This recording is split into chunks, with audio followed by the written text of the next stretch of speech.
पुनर्जन्म माया है, जन्म मरण का चक्र मिथ्या है। मेरा न जन्म हो सकता है न मृत्यु, न पुनर्जन्म न पुनर्मृत्यु। मैं इस चक्र से मुक्त हूं। शरीर, व्यक्ति, मन, जीव, स्मृति सभी मिथ्या है, जो हम पिछले भागों में देख चुके हैं। यदि आपने मान लिया है कि मैं इनमें से एक हूं, तो मैं पहले से ही मिथ्या हूं। इस छाया का क्या जन्म, क्या मृत्यु। पुनर्जन्म अर्थहीन है, जो मिथ्या है उसके लिए। ये सारे तो आते जाते अनुभव हैं। मैं इन सभी अनुभवों का दृष्टा हूं। मेरा कैसा जन्म, मेरी कैसी मृत्यु। स्पष्ट है कि अज्ञानी को ये आते जाते अनुभव दिखाई देते हैं, और क्योंकि उन्हीं को मैं मान लिया है, उन्हीं के साथ तादात्म्य है, उन्हीं के साथ अपनत्व है, तो ये मान्यता तो बनी जाएगी कि मेरा जन्म होता है, मेरी मृत्यु होती है। और यदि इनमें से एक भी अनुभव दोबारा दोहराता है, तो ये भ्रम होना स्वाभाविक है कि मेरा पुनर्जन्म हो गया। जैसे शरीर, जन्म तो शरीर का होता है। शरीर जो पदार्थों का एक ढेर है, कई रासायनिक पदार्थ एक जगह जमा है। क्योंकि ये अनुभव अनित्य है, सारे अनुभव जो जमा हुआ है वो बिखरता है। जिसका संगठन हुआ है वो उसका विघटन भी होगा। जब शरीर बिखर जाता है, वापस मिट्टी हो जाता है, तो उसको हम मृत्यु का नाम देते हैं। इस मिट्टी से दोबारा शरीर बन सकता है, उसकी संगठना दोबारा हो सकती है, और शरीर की जन्म मृत्यु का चक्र चलता रहता है।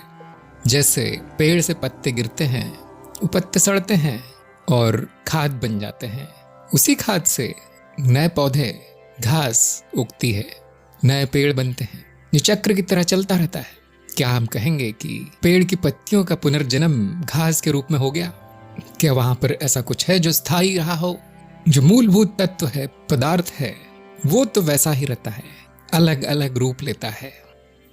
पत्ता कह नहीं सकता कि मैं नया पौधा बना हूं, और वो नए पौधे भी सूख जाते हैं और दोबारा कुछ और उगता है उसी पदार्थ से। क्या इस बनने बिगड़ने के चक्र को हम पुनर्जन्म कह सकते हैं किसी का? ये शरीर तो एक ही बार बनता है, ये शरीर दोबारा प्रकट नहीं होगा। भले ही उन्हीं पदार्थों से, उन्हीं अणुओं से बना हो, दूसरा शरीर प्रकट होगा, लेकिन वही शरीर दोबारा प्रकट नहीं होगा। एक बार बन गया, उसकी मृत्यु हो गई, नष्ट हो गया, दोबारा नहीं दिखाई देगा। इसी तरह से व्यक्ति भी एक मानसिक संगठन है। जैसा कि हमने देखा, तरह तरह की मान्यताओं का संग्रह है व्यक्ति, और वो एक ही बार बनता है, दोबारा प्रकट नहीं होगा। व्यक्ति शरीर पर आधारित है, और शरीर के बनने पर व्यक्ति बनता है। व्यक्ति से शरीर नहीं आता, शरीर से व्यक्ति आता है। इसलिए यदि शरीर दोबारा प्रकट नहीं होगा, तो व्यक्ति भी प्रकट नहीं होगा। नया शरीर, नया व्यक्तित्व बनेगा। इसी तरह से मनोवृत्ति भी दोबारा प्रकट नहीं होगी। जो मानसिक तरंगे हैं वो बाद में आती है। ये चित्त की परतें हैं, जो कि आप समझ ही गए होंगे, और बनती बिगड़ती रहती हैं। संग्रह होता है, विग्रह होता है, स्वयं संगठन होता है और विघटन होता है। ये कोई एक वस्तु नहीं है जो रूप ले रही है, ये रूप है जो आते हैं जाते हैं। और यदि मैं इन निचली परतों को मैं कहता हूं, अहम भाव है, तो फिर मेरा पुनर्जन्म तो असंभव है, क्योंकि इसमें, इन परतों में मैं नाम की कोई चीज नहीं दिखेगी। अब बचती है स्मृति, जो बहुत जटिल है और बहुत से लोगों के अनुभव में भी नहीं है। थोड़ी बहुत स्मृति का अनुभव कर पाते हैं, जिसे कि हम जागृत स्मृति कहते हैं। चित्त नाद रचनाएं है और नाद रचनाएं स्मृति है। स्मृति हमेशा बदलती है, लेकिन जैसा कि हमने देखा, क्योंकि स्मृति बहुत सूक्ष्म है, अधिक स्थायित्व है स्मृति में। ये स्मृति ही है जो तरह तरह के रूप लेती है। ये चित्त की परतें स्मृति की ही परतें हैं, और जब ये स्मृति रूप लेती है, तो उनसे होने वाले अनुभव उसी स्मृति पर दोबारा छाप छोड़ते हैं। ये स्मृति इन अनुभवों का संग्रह कर रही है। इसको हम जीव स्मृति कहते हैं, जो कि विश्व स्मृति का एक छोटा भाग है, जिसमें एक क्रियाएं चल रही है, स्वयं संगठन की और विघटन की। या फिर संक्षेप में केवल जीव कह देते हैं हम। जो संग्रहित हुआ है उसको हम संस्कार कहते हैं। ये संस्कार बदलते हैं, लेकिन इतनी जल्दी नष्ट नहीं होते। लाखों करोड़ों वर्षों से संस्कार संग्रहित हो रहे हैं जीव स्मृति में। विश्व चित्त में होने वाली अन्य घटनाएं इस जीव स्मृति के संपर्क में आती रहती हैं। जैसा कि सभी जानते हैं, चित्त के नियम, चित्त एक है, यह चित्त विश्व चित्त है। एक व्यक्ति के चित्त में और दूसरे व्यक्ति के चित्त में कोई सीमा रेखा नहीं है, कोई दीवार नहीं है। वहां पर इस विश्व चित्त में जो भी होता है वो सभी रचनाओं के संपर्क में आता है तरंगों के द्वारा।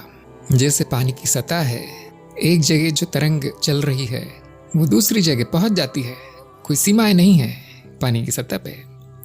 जैसा कि आप जानते हैं, शरीर विश्व स्मृति से उपजता है, पदार्थों का संग्रह है, और शरीर के जन्म लेते ही स्नायु तंत्र सक्रिय हो जाता है, उनमें प्राण चलने लगते हैं, बिजली दौड़ने लगती है, इंद्रियां सक्रिय हो जाती हैं छोटे बच्चे के पैदा होते ही, और तरह तरह की मानसिक रचनाओं का निर्माण करने लगती हैं। ये तरंगे विश्वचित्त में दूर दूर तक फैलती हैं। वैसे भी विश्वचित्त में न समय है न स्थान है, सब कुछ यही है, इसी जगह है, इसी समय है। जैसे ही ये शारीरिक मानसिक रचना तरंगे पैदा करने लगती है, वो जीव स्मृति के संपर्क में आ जाती हैं। अब इस जीव स्मृति को हम कारण शरीर कहते हैं। अब ये केवल स्मृति भर नहीं रही, इसका संपर्क विश्वचित्त की अन्य रचनाओं के साथ हो गया है, निचली परतों के साथ हो गया है। जैसे एक पौधे की जड़ें भूमि के नीचे पानी के संपर्क में आती है और वो पानी खींचने लगती है, उससे पौधे का विकास होता है। वो पानी और वो मिट्टी उस पौधे का भोजन है, जिससे वो पौधा बढ़ता है।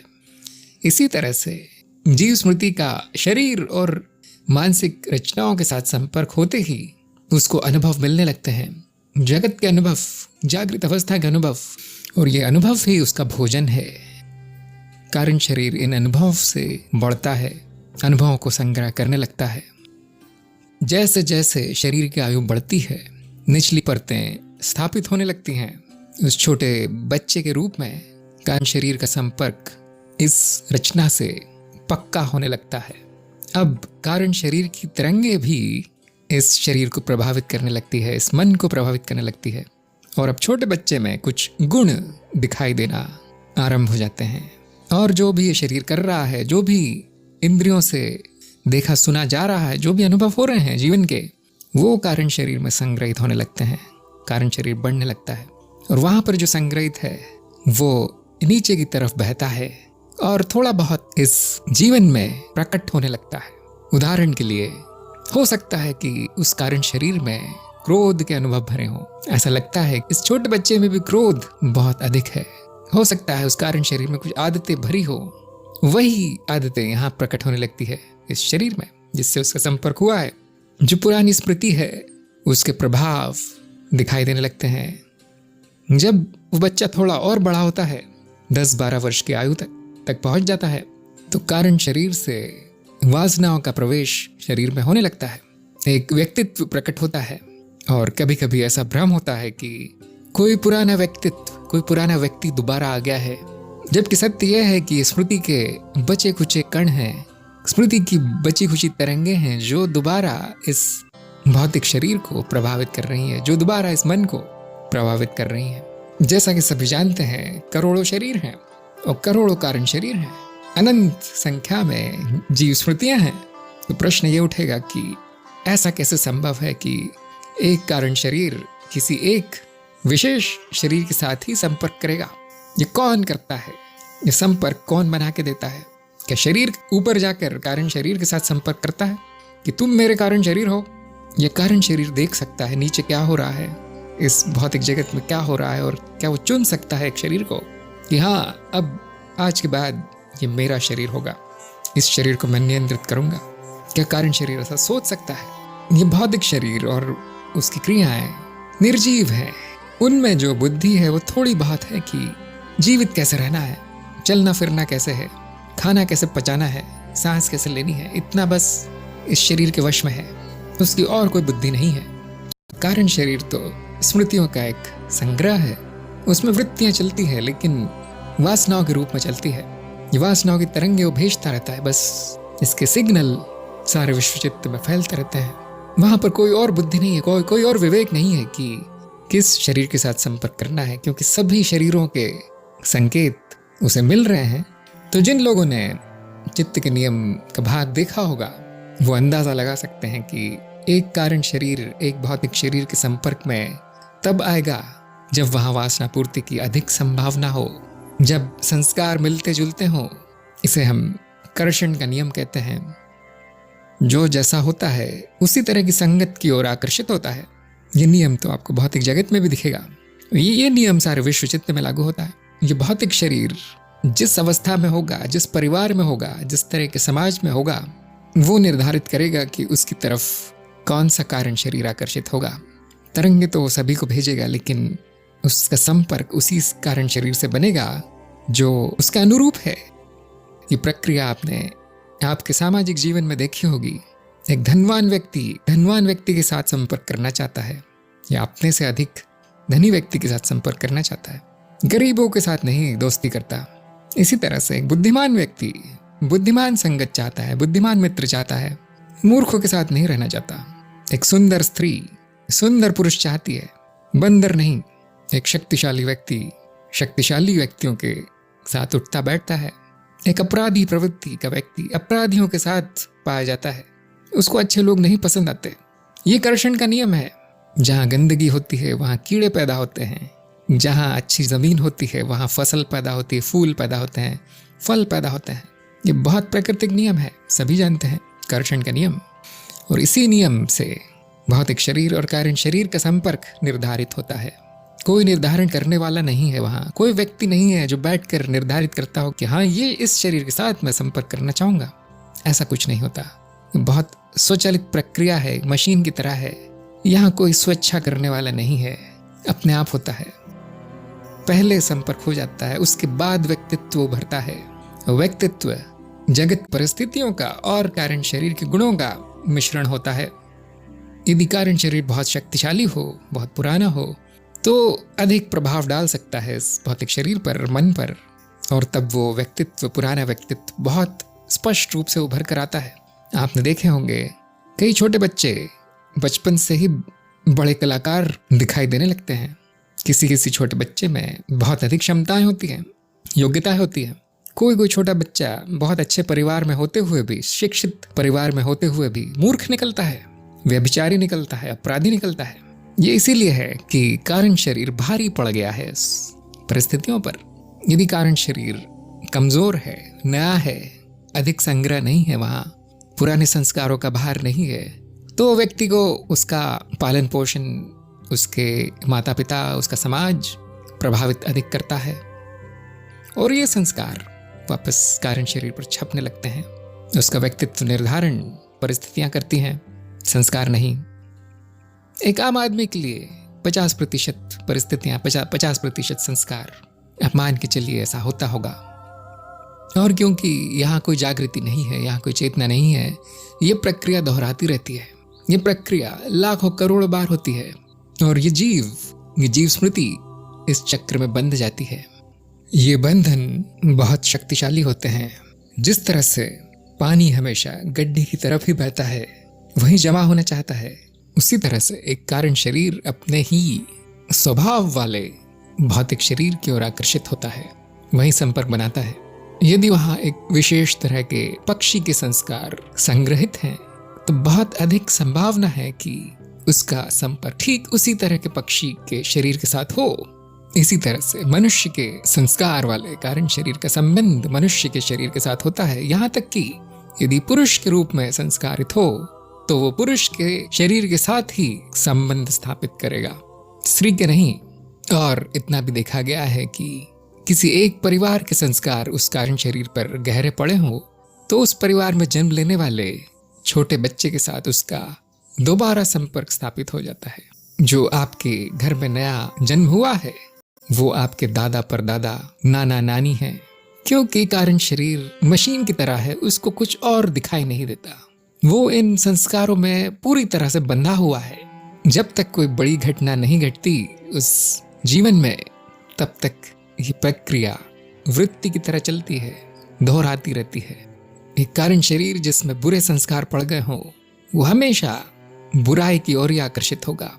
बुरी स्थितियों में जो मनोशरीर है उसी की तरफ आकर्षित होगा, वही संपर्क उसका बनेगा और इस स्थिति से निकलने का कोई उपाय नहीं होता।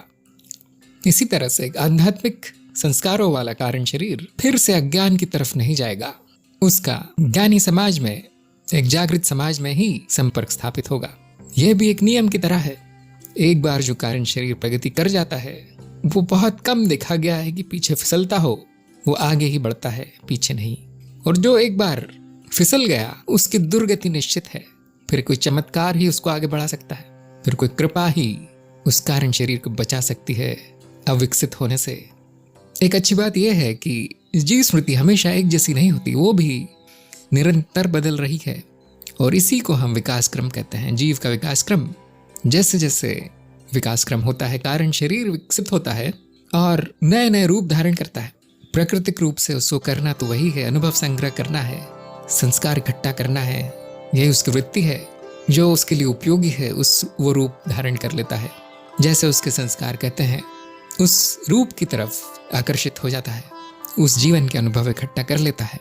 शरीर के मरते ही चाहे कैसा भी शरीर हो, वो फिर से बीज रूप में आ जाता है और प्रतीक्षा करता है कहीं से फिर से संकेत मिले, किसी और मनुशरीर से संकेत उसको मिले, ताकि अनुभव संग्रह दोबारा शुरू हो सके, ताकि ये वासनाएं प्रकट हो सके उस मनुशरीर के द्वारा। इस प्रक्रिया का कोई अंत नहीं है, अनंत काल से चल रही है, अनंत काल तक चलती रहेगी।